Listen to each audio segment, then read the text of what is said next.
Hello student, good evening to all of you students. आज के class में हमें अपने यूनिट 6 की शुरुआत करनी है। हम लोग जो महिलाओं के सशक्तिकरण के लिए महिला संगठन को पढ़ रहे हैं कि किस प्रकार से महिलाओं के विकास के लिए, अपने समाज के विकास के लिए हम किस प्रकार से आगे कदम बढ़ाएंगे, इस टॉपिक पे चर्चा चल रही है। यूनिट 5 में हमने यही पढ़ा था, जिसे हमने 3 क्लास में डिवाइड करके थोड़े थोड़े पार्ट्स को पढ़ा है। आज की क्लास में शुरुआत करनी यूनिट 6 की, जिसमें देखिएगा जो यूनिट 6 है इसमें महिला संगठन एवं सामूहिक शक्ति की बात की गई है कि महिलाओं के विकास के लिए किस प्रकार से संगठन बनाया जा रहा है और समूह बना करके सामूहिक शक्तियों का प्रयोग करके हम इस समाज में महिलाओं के विकास के लिए कार्य कर रहे हैं। तो चलिए इसमें देखिएगा, सबसे पहले क्या बात करते हैं कि महिला संगठन का महिलाओं को आर्थिक रूप से सशक्त बनाने हेतु, यानी कि जो महिला संगठन है वो क्या कर रहा है कि महिलाओं को आर्थिक रूप से सशक्त बनाने हेतु, आर्थिक रूप से जब महिलाएं सशक्त होंगी तब वो क्या कर सकती है, अपना और अपने समाज का विकास कर सकती हैं।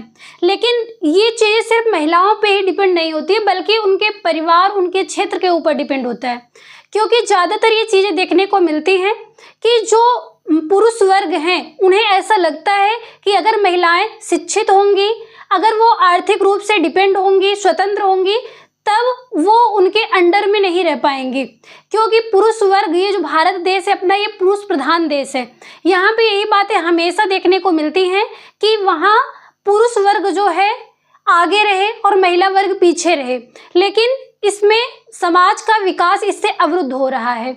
समाज के विकास के लिए ये इम्पोर्टेंट होता है कि जो महिलाएं हैं उनका भी सुचारू रूप से जो है सहयोग मिले और इस समाज का विकास किया जाए। क्योंकि पिछली क्लास में आपने पढ़ा था कि यदि एक पुरुष शिक्षित होता है तो सिर्फ और सिर्फ एक व्यक्ति ही शिक्षित होता है, लेकिन अगर एक महिला शिक्षित होती है तो पूरा परिवार भी शिक्षित होता है, पूरा समाज शिक्षित होता है और इस प्रकार से हमारा पूरा राष्ट्र शिक्षित होता है। तो वही बातें यहाँ पे कही जा रही हैं कि जो महिलाएं हैं उनको आर्थिक रूप से सशक्त बनाने के लिए और आर्थिक रूप से वो जो है सशक्त होंगी, इसके साथ ही साथ उन्हें रोजगार के अवसर और प्रशिक्षण देकर उन्हें आर्थिक रूप से सशक्त बनाने के लिए उन्हें अवसर प्रदान किए जा रहे हैं। अवसर के साथ ही साथ उन्हें प्रशिक्षण की भी सुविधा दी जा रही है, जिससे महिलाएं क्या हो, आत्मनिर्भर बनने में महत्वपूर्ण योगदान है। किसका? महिला संगठन का। संगठन का मतलब होता है ढेर सारे लोगों का एक ऐसा संगठन, एक ऐसा समूह, एक गठन जिसमें महिलाओं के विकास के लिए, महिलाओं के सशक्तिकरण के लिए बात की जा रही हो, ऐसे समूह का गठन किया जा रहा है। महिलाओं के पक्ष में संविधान में संशोधन हेतु इन संगठनों की अहम भूमिका है। जो महिला संगठन बनाया गया है महिलाओं के विकास के लिए, महिलाओं के पक्ष को आगे रखने के लिए, इनके विकास के लिए जो संविधान है, संविधान में संशोधन हेतु इन संगठनों का ही बहुत ही महत्वपूर्ण भूमिका रही है। पहले भी ये कार्य किया जा चुका है और वर्तमान समय में भी एक एक योजनाएं महिलाओं के सशक्तिकरण के लिए आगे आती हैं। इसमें देखिए कि महिला जो संगठन है इसका मुख्य रूप से कार्य क्या है। देखिएगा, शिक्षा में समानता के अवसर, यानी कि जो महिलाएं हैं वो भी पुरुषों के समान ही उच्च शिक्षा ग्रहण कर सके। ऐसा नहीं कि सिर्फ उनको साक्षर बना दिया जाए, सिर्फ वो लिखना पढ़ना जान जाए, बल्कि उन्हें उनके उच्च स्तर तक के, कॉलेज स्तर तक की शिक्षा भी उनको दी जाए। शिक्षा में समानता का अवसर, स्वास्थ्य संबंधी आवश्यक योजना, यानी कि महिलाओं के स्वास्थ्य को ध्यान में रखते हुए जो स्वास्थ्य से संबंधित योजनाएं हैं आवश्यक, उनके लिए। और देखिएगा, रोजगार के अवसर, महिलाओं को आर्थिक रूप से सशक्त बनाने के लिए उन्हें रोजगार के अवसर, न्याय के लिए आवाज उठाने हेतु कानूनी कदम, यानी कि जो महिलाओं के साथ हो रहे अन्याय हैं, चाहे वो घरेलू हिंसा से हो, चाहे वो समाज के द्वारा प्रताड़ित किए जा रही हो, इसमें उनके लिए आवाज उठाने के लिए जो भी कानूनी कदम हैं वो सबका सहयोग ये महिला संगठन कर रहा है। और सामाजिक स्थिति में सुधार करने हेतु आप जो है पिछले क्लास में 5th यूनिट में भी यही बातें पढ़ते आए हुए हैं कि महिलाओं के जागरूकता के लिए, सामाजिक रूप से उनको जागरूक करने के लिए, समाज में जो बदलाव करना है उसके लिए और महिलाओं को सशक्त बनाने के लिए जो भी कानूनी मुद्दे हैं इस पे बातें की जा चुकी हैं। और इसमें भी यही बताया जा रहा है कि महिलाओं के सामाजिक स्थिति में सुधार करने के लिए ये महिला संगठन कार्य कर रहा है। इनकी सामाजिक स्थिति में सुधार का मतलब होता है कि जो महिला है वो समाज में किस प्रकार से दबाव में रह रही है। एक समाज जो बनता है, समाज का जो नियम होता है, उसका अर्थ ये होता है कि कोई भी चीजें, कोई भी कार्य समाज के व्यक्तियों के द्वारा ना किया जाए जो समाज के विरुद्ध हो। ये बातें एक अच्छी बात है, लेकिन इसके साथ ही साथ ये बात को भी ध्यान रखना चाहिए कि सिर्फ और सिर्फ समाज को लेकर नहीं चलना है, बल्कि अगर आपको अपने राष्ट्र में, अपने समाज में अगर बदलाव करना है तो कुछ समाज की बातों को इग्नोर भी करना चाहिए। क्योंकि समाज जो है, समाज को ही देख करके कुछ लोग, ज़्यादातर मध्यम स्तर के लोग और निम्न वर्ग के लोगों को ये चीज़ें देखने को मिलती हैं, जबकि वही उच्च स्तर पे ये चीज़ें नहीं देखने को मिलती हैं। जैसे अगर हम आर्थिक रूप से सशक्तिकरण की अगर बात करते हैं तो यहाँ पे ये चीज़ें देखने को मिलती हैं कि जो उच्च वर्ग की महिलाएं हैं उनमें, उनके फैमिली में, उनके समाज में, उनके पूरे रिश्तेदार में ये चीज़ें नहीं देखने को मिलती हैं कि अगर पुरुष वर्ग बाहर कार्य कर रहा है तो महिला वर्ग भी बाहर कार्य ना करे। लेकिन जो मध्यम वर्ग है इनमें ये चीज़ें ज़्यादा रहती हैं। ये चीज़ देखने को मिलती हैं कि जो हमारा समाज है, समाज में जो पुरुष वर्ग है वही बाहर कार्य करेगा, महिलाएं बाहर कार्य करने नहीं जाएंगी।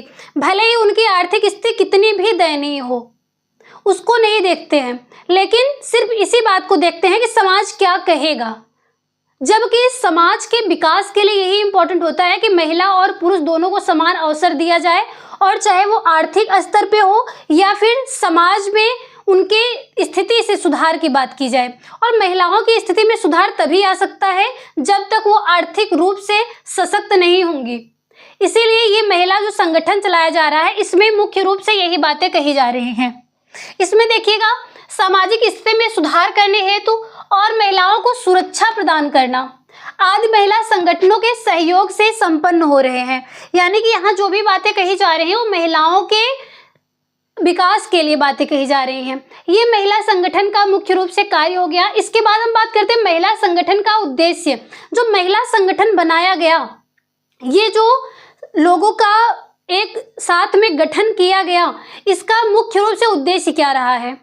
इसमें सबसे पहला उद्देश्य है कि महिला समृद्धि। समृद्धि मतलब महिलाओं को आगे बढ़ाने के लिए, उनकी वृद्धि के लिए क्या बातें कही जा रही है कि महिला समृद्धि के अंतर्गत देखिएगा, शिक्षा है, स्वास्थ्य है, आर्थिक स्वतंत्रता, ये बातें महिला समृद्धि में आई। महिला संगठन बनाने का उद्देश्य यही रहा है कि महिलाओं को शिक्षित करना, उनके स्वास्थ्य संबंधित देखरेख करना और आर्थिक रूप से वे स्वयं जो है स्वतंत्र हों। और महिलाएं आर्थिक रूप से जब तक स्वतंत्र नहीं हो रही हैं तब तक हमारे विकास में और हमारे पूरे राष्ट्र में ये समस्याएं देखने को मिलती रहती हैं।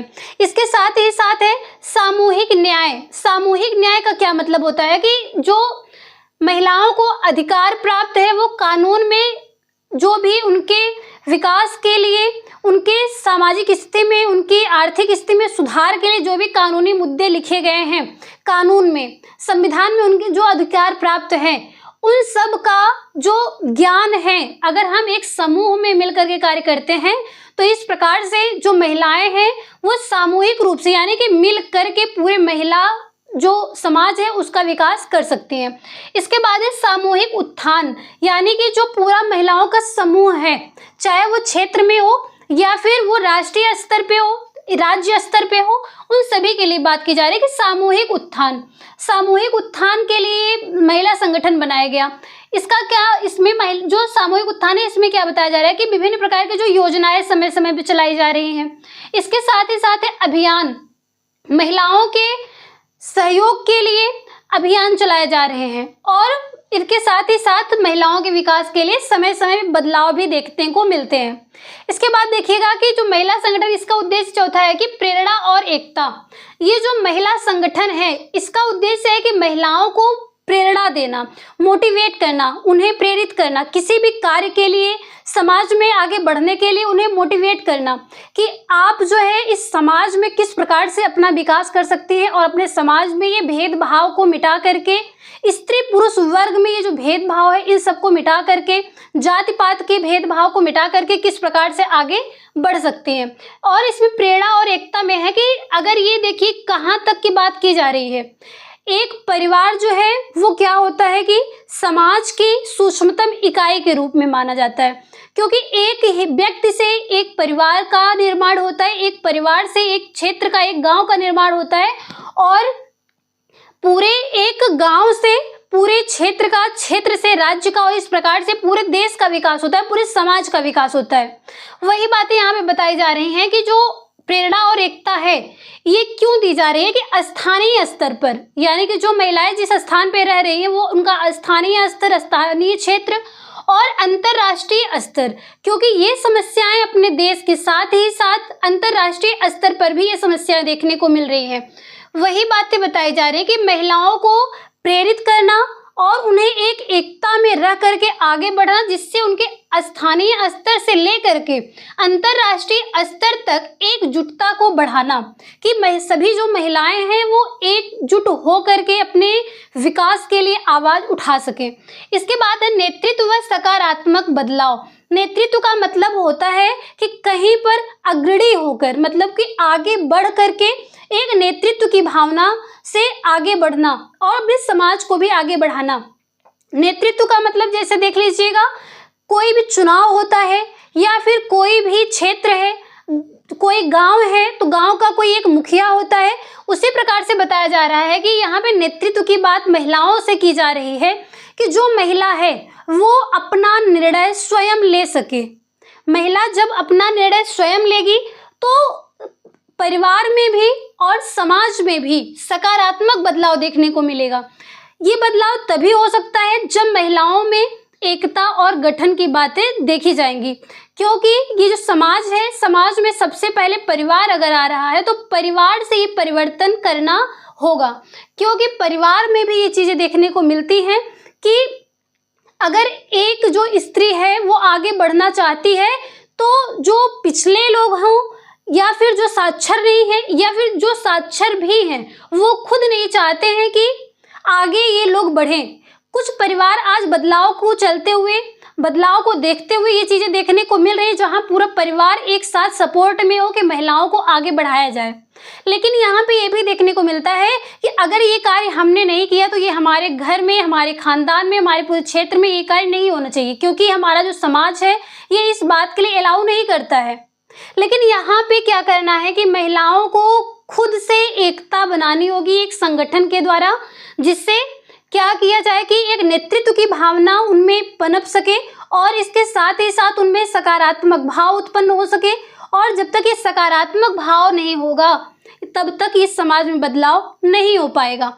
इसके बाद एक कड़ी से कड़ी रक्षा। कड़ी से कड़ी रक्षा इसका महिला संगठन का मुख्य उद्देश्य रहा है हमेशा से, और वर्तमान समय में भी ये चीजें देखी जा रही हैं। इसमें देखिएगा कि यदि महिलाओं के साथ कोई हिंसा हो रही है, चाहे वो घरेलू हिंसा हो या समाज के द्वारा किया गया कोई भी हिंसा हो, इसमें उत्पीड़न हो, जो कोई घरेलू उत्पीड़न हो, चाहे वो शारीरिक रूप से टॉर्चर किया जा रहा हो या फिर मानसिक रूप से। यही बातें आपको पिछली क्लास में भी कानूनी मुद्दों में बताई गई थी कि महिलाओं के ऊपर हो रहे जो अत्याचार हैं, जो भी हिंसा हैं, जो भी इस प्रकार से महिलाएं उत्पीड़ित हो रही हैं, उनके विकास के लिए, उनसे बचाव के लिए, महिला सशक्तिकरण के लिए महिला संगठन का निर्माण किया गया है। महिला संगठन का यही मुख्य रूप से उद्देश्य रहा है। अब अगला पॉइंट बात करते हैं कि महिला जो है, प्रमुख महिला समूह कौन कौन से हैं। ये संगठन तो हमने पढ़ लिया और संगठन का क्या उद्देश्य रहा है महिलाओं के संगठन का। इसके बाद है कि जो महिलाएं हैं, महिलाओं के विकास के लिए किस प्रकार के महिला समूह की बात की गई, किस प्रकार से समूह को अलग अलग बनाया गया है। महिला समूह जो अलग अलग बनाया गया है उनकी संख्या बहुत ही है, लेकिन उसमें से कुछ प्रमुख देखे जा रहे हैं, जिसमें सबसे पहले है कि स्वयं सहायता समूह। स्वयं का मतलब होता है कि खुद से, यानी कि ऐसी महिलाओं का समूह, ऐसा समूह जिसमें वो महिलाएं स्वयं का विकास कर सके, स्वयं से अपनी सहायता कर सके। जिस प्रकार से आप लोग गांव में देखते होंगे जो समूह बना हुआ होता है, इसमें देखिएगा कि जो महिलाएं हैं वो अपने मासिक बजट से जो भी खर्च बचता है, बजट में आय के अतिरिक्त जब व्यय करती हैं और व्यय के बाद जो भी उनकी बचत होती है, बचत के बाद उन पैसों का क्या करती हैं, वो एक समूह के रूप में पैसों को एक तरफ इकट्ठा करके एक समूह के द्वारा वो उसे व्यय करती हैं। इसके बाद क्या होता है कि जब भी उन महिलाओं को अपने विकास के लिए आवश्यकता होती है तब उन पैसों को खर्च किया जाता है। इसी प्रकार से जब महिलाएं क्या करेंगी, महिलाओं को अपने समाज में आगे ले आना होगा, अपना विकास करना होगा, तो इसके लिए जो समूह बनाया गया है वो है पहला कि स्वयं सहायता समूह, दूसरा समूह है महिला किसान सभा। महिला किसान सभा का मतलब होता है इस समूह में क्या किया जा रहा है कि जो भी महिला हैं उन महिलाओं के विकास के लिए, जो भी महिलाएं हैं खेती कर रही हैं, खेती के क्षेत्र में, कृषि के क्षेत्र में आगे बढ़ना चाह रही हैं, तो इसके लिए भी एक समूह का गठन किया गया है जिस समूह का नाम है महिला किसान सभा। इसके लिए जो ग्रामीण महिलाएं हैं, क्षेत्रीय महिलाएं हैं, उनका समय समय पे सभा का सम्मेलन किया जाता है, आयोजन किया जाता है, जिसमें गांव की जो सभी महिलाएं होंगी वो अपनी अपनी समस्याओं को रखती हैं और उनके समस्या के निदान के लिए ये पूरा महिला समूह एक साथ मिलकर एकजुट होकर के कार्य करता है। इसके बाद महिला उद्योग समूह। महिला उद्योग समूह में देखा जाता है कि ये जो समूह है कि महिला कोई भी कृषि के अतिरिक्त यदि कोई भी उद्यम शुरू करना चाहती, कोई भी व्यवसाय शुरू करना चाहती है, तो उसमें भी महिलाओं को क्या करना है, सपोर्ट करना है, यानी कि उनका एक योगदान देना है। इसके बाद नारी अदालतें।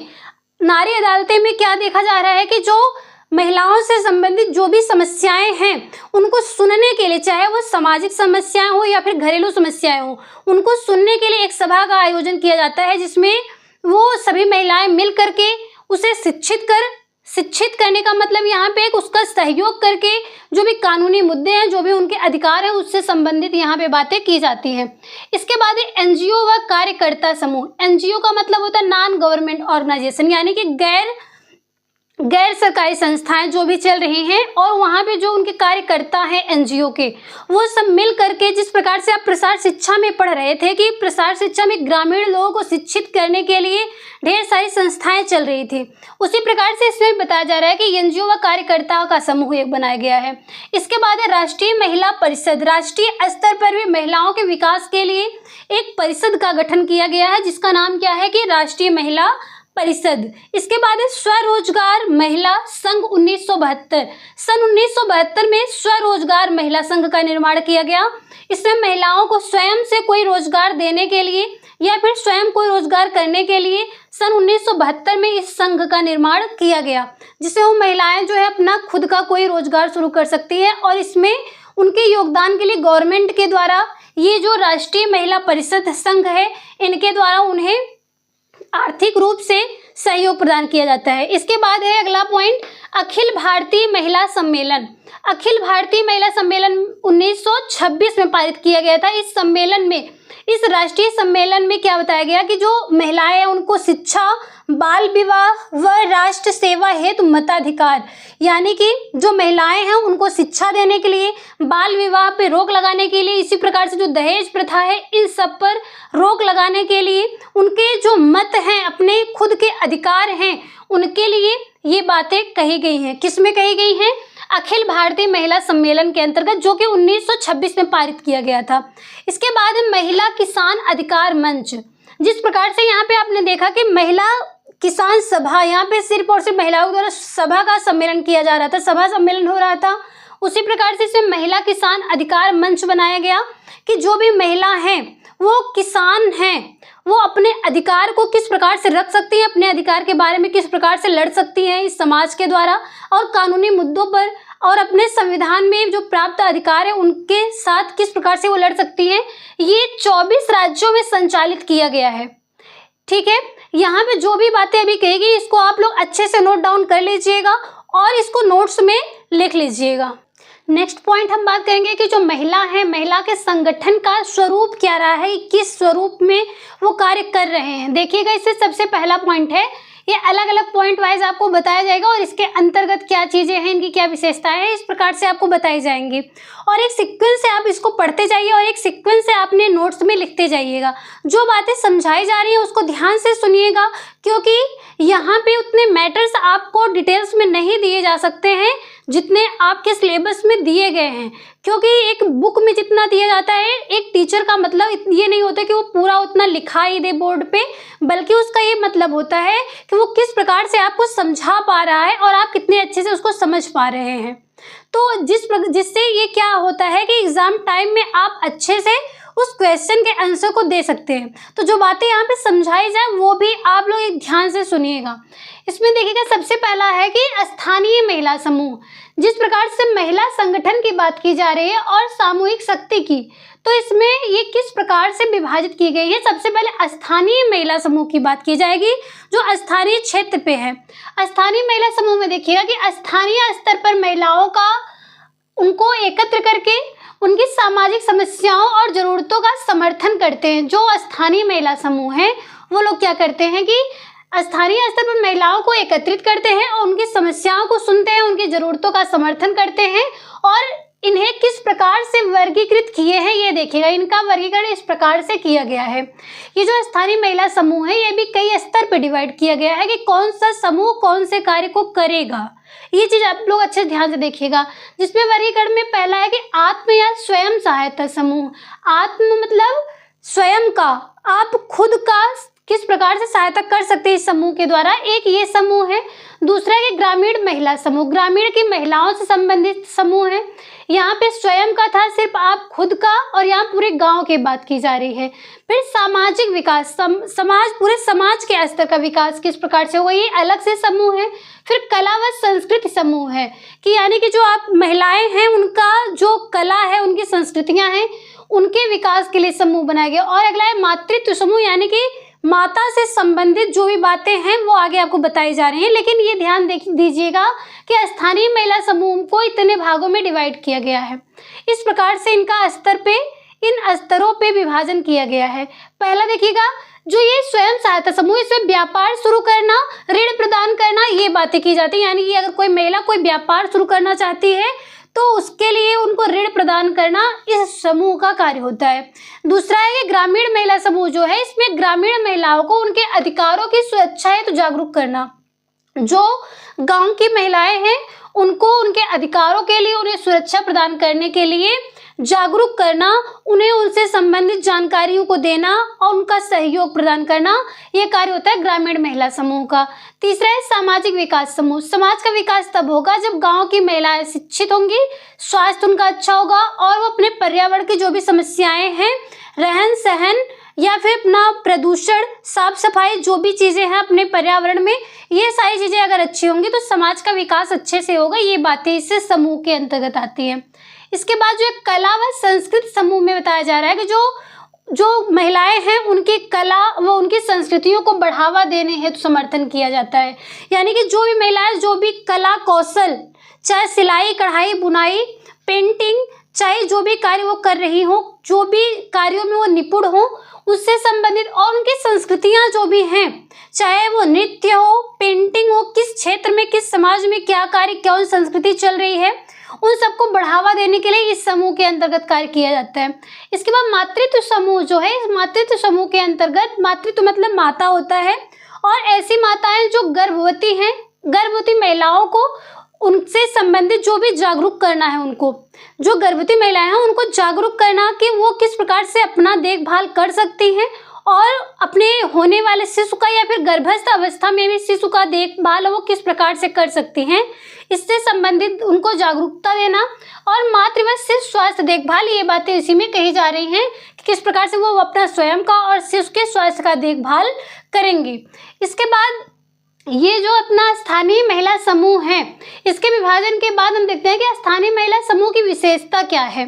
स्थानीय महिला समूह की विशेषता में देखिएगा सबसे पहले सामूहिक सजीवता। सामूहिक सजीवता का मतलब होता है कि अगर कहीं भी कोई भी कार्य एक समूह में होता है, एकजुट होकर के होता है, वहाँ कुछ सजीवता भी देखने को मिलती है। ऐसा लगता है कि जो भी चीजें हैं सब अच्छा हो रहा है, यहाँ पे कुछ बनावटी नहीं है बल्कि ये नेचुरल चीजें हैं, ऐसा देखने को मिलता है। देखिएगा जैसे इसमें सामूहिक रूप से कार्य, जब पूरे गांव के लोग खुश हो करके एक साथ मिल करके कोई कार्य करे तो वहाँ कितना अच्छा लगता है, कितनी सजीवता देखने को मिलती है, सब कुछ नेचुरल लगता है। लेकिन अगर वहीं पे किसी को जबरदस्ती बैठाया जाए, किसी की इच्छा ना हो, तो वहाँ पे ये सारी चीजें देखने को नहीं मिलती है। लेकिन अगर यहाँ पे आप अपने स्थानीय क्षेत्रों का, महिलाओं के समूह का विकास करना है तो ये चीजें स्थानीय महिला समूह के अंतर्गत देखने को मिलती हैं। विशेषता में इसके ये बताया गया कि सामूहिक रूप से कार्य, जैसे उद्यमिता, यानी कोई उद्यम अगर महिलाएं शुरू करना चाहती हैं, कोई उद्योग धंधे शुरू करना चाहती हैं, तो वो क्या करें, अपने आप को एक समूह बना करके अपने गांव की महिलाओं को लेकर के आप वो उद्यम शुरू कर सकती हैं। इसके बाद है किसानी, यानी कि कोई कृषि कार्य कर रही है तो उसमें भी सहयोग प्राप्त कर लें। छोटे व्यापार, कोई व्यापार शुरू करना चाहती है। हस्तशिल्प, यानी कि आप अपने हाथों के द्वारा कोई पेंटिंग, सिलाई, कढ़ाई, बुनाई कोई भी कार्य कर रही हैं, तो ये सारी चीज़ें आप महिला समूह एकत्रित होकर के इस कार्य को आगे बढ़ा सकती हैं और सेल्फ डिपेंड हो सकती हैं। इसके बाद है साक्षरता व शैक्षिक कार्यक्रम। साक्षरता व शैक्षिक कार्यक्रम इस स्थानीय महिला समूह की विशेषता है। इसमें यह बताया जा रहा है कि महिलाओं को शिक्षित कर नई जानकारी प्रदान करना। भले वो महिला पढ़ी लिखी हो, लेकिन फिर भी उनको क्या करना है, महिलाओं को शिक्षित करना है, फिर से शिक्षित करना है। और फिर से शिक्षित करने का मतलब होता है कि प्रेजेंट टाइम में जो नई नई जानकारियाँ अपने देश में जो भी योजनाएं आई हैं अपने क्षेत्र में, इन सब से उनको जागरूक कराना, क्योंकि समय समय पे जो नए परिवर्तन होते रहते हैं उनको भी जानना महिलाओं के लिए बहुत ही आवश्यक होता है। क्योंकि आप देखते होंगे कि जो गांव में महिलाएं हैं, पुरानी महिलाएं हैं, उनको नई चीज़ों के बारे में जानकारी नहीं है। जो भी नए विकास हो रहे हैं, जो भी नए क्षेत्र में कार्य हो रहे हैं, तो उन्हें क्या लगता है कि ये चीज़ जो भी है वो अच्छी नहीं है, क्योंकि ऐसा तो पहले होता ही नहीं था। ये सारी चीज़ें आती हैं। लेकिन अगर वहीं पे महिलाओं को जागरूक करने के लिए उन्हें शिक्षित किया जाए और समय समय पे उनको जागरूक किया जाए और जो भी नई बातें, नई जानकारियां हैं उन तक पहुंचाई जाए, तो ये सारी चीज़ें एक साथ मिल करके ये सभी महिलाएं संगठन बना करके अपने आप को विकास कर सकती हैं। इसके बाद है स्वास्थ्य सेवाएं। जिस प्रकार से आपने यहाँ देखा स्थानीय समूह में ये इनका एक अलग अलग समूह अलग किया गया था, स्थानीय महिला समूहों का भी वर्गीकरण किया गया था। उसी प्रकार से स्वास्थ्य सेवाओं में बताया जा रहा है कि कुछ समूह स्वास्थ्य सेवाएं प्रदान करते हैं।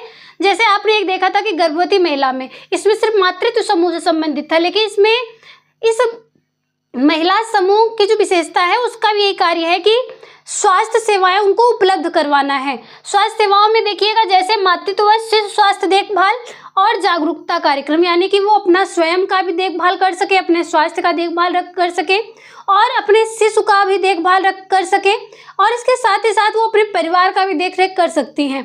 तो यहाँ पे जो भी आज की क्लास से जो भी आपको बताया गया यहाँ पे, इसको ध्यान से आप लोग समझ लिए होंगे, इसको लिख लीजिएगा। इसके साथ ही हम आप लोग को ये बताना चाहते हैं कि आपका एग्ज़ाम बहुत ज़्यादा दिन नहीं रह गया है। एक बार टाइम टेबल चेंज हो चुका है और जो भी नया नोटिफिकेशन आया है, अभी नया टाइम टेबल नहीं जारी हुआ है। तो आप लोग अपनी तैयारी जो है कंटिन्यू करते रहिए और अपने नोट्स को ये कंप्लीट कर लिए। जो भी आपका लेसन नहीं कंप्लीट है वो जल्द ही कवर कर लिया जाएगा। और इसी के साथ आज की क्लास हम यहीं पे समाप्त करते हैं। जो इसका नेक्स्ट पार्ट है वो नेक्स्ट क्लास में आप लोग को पढ़ा दिया जाएगा। मिलते हैं आप लोग से नेक्स्ट क्लास में, तब तक के लिए धन्यवाद।